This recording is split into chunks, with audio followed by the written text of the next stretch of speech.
Hi everybody.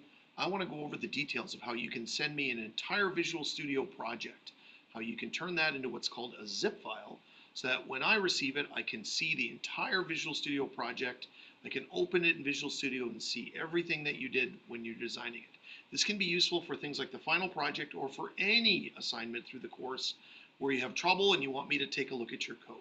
So when you first started Visual Studio and you created a new project, this is when you determined where that project was going to be saved. And you may not have thought of that at the time. You set up a project because it's something you do at the beginning stages of this course. Now, what I'm talking about is this folder, wherever it's being saved. Now, you may have changed that folder when you created your project. For the purposes of this demo, I'm just going to put this project on the desktop. And I'm going to just call this test project. Okay? And then I created it. However, you normally don't think about that. When you create a project, it just goes into some folder somewhere on your computer and you don't think of it exactly where it is. And then you go and you design it and you add whatever code you want to it and you work on this project and then you realize it's a mistake and you need some help with it. Now, you would have not normally necessarily known that your project is saved, for example, mine on this desktop. Where it's saved might be the issue as to exactly where that folder is. Because remember, when Visual Studio makes a project, it makes an entire folder full of stuff. And what I need is that whole folder. So if you don't know where your folder is, here's how I would suggest you find it. What you would do is, whether you're on the design or whether you're on the code, it doesn't matter. You're going to go up to File and you're going to go to Save As. Not save, Save As, which saves one of your forms. If you have more than one form, doesn't really matter. What matters is we're not actually going to save it. This dialog box that's about to appear will tell us exactly where the folder is. So I'm going to go to File, Save As, because this dialog box that just popped up gives us the information we need. Right here, it's telling us exactly where that folder is. Okay? Now, what you need to do is you need to click up here, because then it tells you exactly that it's in C and users and whatever, wherever it is that you saved it, right? If it's in a different place, what matters is by clicking up here, there is what's called the path to get there. And what I want you to do is copy this, okay? So I want you to copy this path so that it's in your computer's memory. Copy. Then you can go ahead and cancel this because you don't actually need to save this thing. Now what you need to do is open up any folder you want.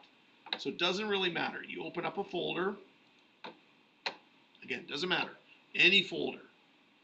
And then you're going to click up in here and you're going to paste in that path.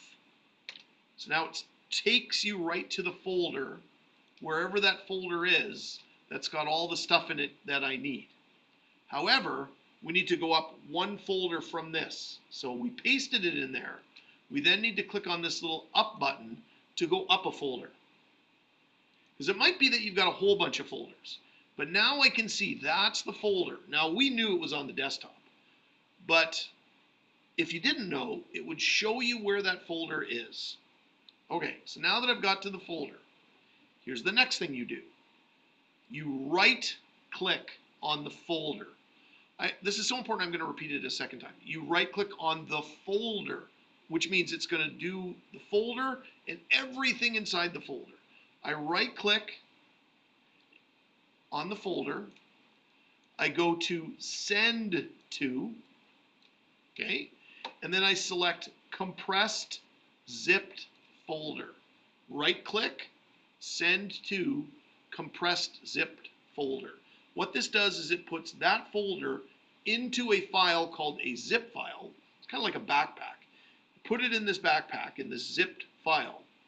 And then when you send me the zip file, I what's called unzip it, which means it's like opening up the backpack, and I can take that whole folder out, which means I have everything. So right click, Send To Compressed zipped folder. Click, send to, compressed zip folder, and there it is. What it does is it creates this file called a zip file. You can rename it if you want. It's probably not necessary. But there it is. There's this zip file, and you can see here, it's right on my desktop. That's the file you can send to me. You can send a zip file often through email or through the hand-in folder. So let's do that. Let's go to my website.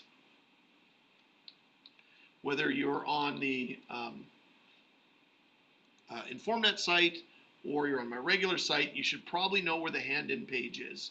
You've been using it all semester. So now that you've got to the hand-in page, it's this zip file that we're going to send. So you can either drag it and drop it. So add file. You can drag it and drop it, or you can click select file, pick from the desktop, in this case, that zip file, upload it. So it comes to me, submit it, just like you do with assignments, and that whole folder full of stuff just got sent to me. Okay? Now let's check on that. So what I receive is now, oh, look at that. I've received the entire folder full of files, right? Actually, it's this one, test project. The entire folder full of files has been given to me. And then what I can do is when I receive that file, I can open it and I can extract the whole thing. So in other words, the whole folder comes to me. And oops, I can't do that because it's already there. And then I would get the entire folder full of stuff. And that is how you send me the entire Visual Studio project. If you want, I can send you an email with these instructions laid out step by step, but hopefully this video, if you have to go back and pause it, the key is to right-click on the entire folder and then make the zip file, because sometimes if you just right-click on files, it doesn't give me everything. So right-click on the folder, and you should have no trouble sending me your Visual Studio project.